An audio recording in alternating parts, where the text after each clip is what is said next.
বেনাপোল এক্সপ্রেসে আগুন। বাবাকে কবরে রেখে ফেরার পথে ট্রেনে পুড়ে মরলেন মেয়েও। বাবার মৃত্যুর 10 দিন আগে সন্তানকে নিয়ে বাড়ি গিয়েছিলেন এলিনা ইয়াসমিন। বাবাকে কবরে রেখে বেনাপোল এক্সপ্রেস ট্রেনে ভাই ভাবির সঙ্গে সন্তানকে নিয়ে ঢাকায় ফিরছিলেন তিনি। রাজধানীর মুখে ঢুকতেই ট্রেনের কয়েকটি বগিতে আগুন দেয় দুর্বৃত্তরা। সেই আগুনে পুড়ে এলিনা মারা গেছেন বলে দাবি তার স্বজনদের। বেনাপোল এক্সপ্রেসে নিহত 4 জনের মরদেহ শুক্রবার দিবাগত রাতে ঢাকা মেডিকেল কলেজ হাসপাতাল মর্গে আনা হলে তার স্বজনরা ভিড় করেন। তাদের দাবি 4 জনের মধ্যে এলিনাও একজন। মুরাদ হোসেন নামে এক ব্যক্তি জানান 10 দিন আগেই এলিনার বাবা মারা গেছেন, এজন্য ছেলেকে নিয়ে সে বাড়ি যায়। বেনাপোল এক্সপ্রেসে তার ছোট ভাইয়ের স্ত্রী এলিনা ইয়াসমিন ও 5 মাসের ছেলে সৈয়দ আরফান ও আরফানের মামা ও মামি ছিলেন।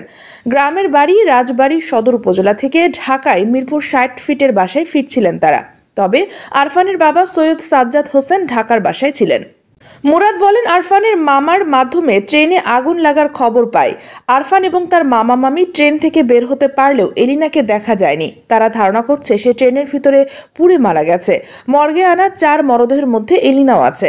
ঢাকা রেলওয়ে থানার উপপরিদর্শক শেতাফুর রহমান জানান, মরদেহ 4টি পুড়ে অঙ্গার হয়ে গেছে। প্রাথমিকভাবে দেখে এদের মধ্যে একজন পুরুষ, একজন শিশু এবং বড় চুল দেখে একজনকে নারী হিসাবে শনাক্ত করা গেছে।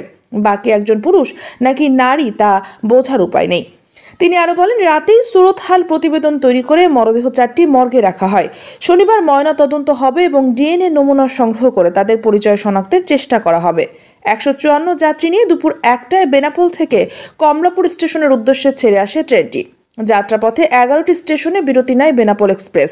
ট্রেনে কমলাপুরগামী যাত্রী ছিলেন 49 জন। ট্রেন ঢাকায় পৌঁছানোর কথা রাত 9টার দিকে। এর মধ্যে রাজধানীর গোপীবাগ পৌঁছলে আগুনের ঘটনা ঘটে। এতে ট্রেনের 4 বগি পুড়ে ছাই হয়েছে। এসব বগিতে থাকা 4 জনের মৃত্যু হয়েছে। দগ্ধ আছে বেশ কয়েকজন। তাদের শেখ হাসিনা জাতীয় বার্ন ও প্লাস্টিক সার্জারি ইনস্টিটিউট ও ঢাকা মেডিকেল কলেজ হাসপাতালে পাঠানো হয়েছে। এর আগে গত 19 ডিসেম্বর রাজধানীর তেজগাঁও স্টেশনে মোহনগঞ্জ এক্সপ্রেসে আগুন দেয় দুর্বৃত্তরা। আগুনে ট্রেনটির 3টি বগি পুরোপুরি পুড়ে যায়। পরে একটি বগি থেকে মা ও শিশুসহ 4 জনের মরদেহ উদ্ধার করা হয়।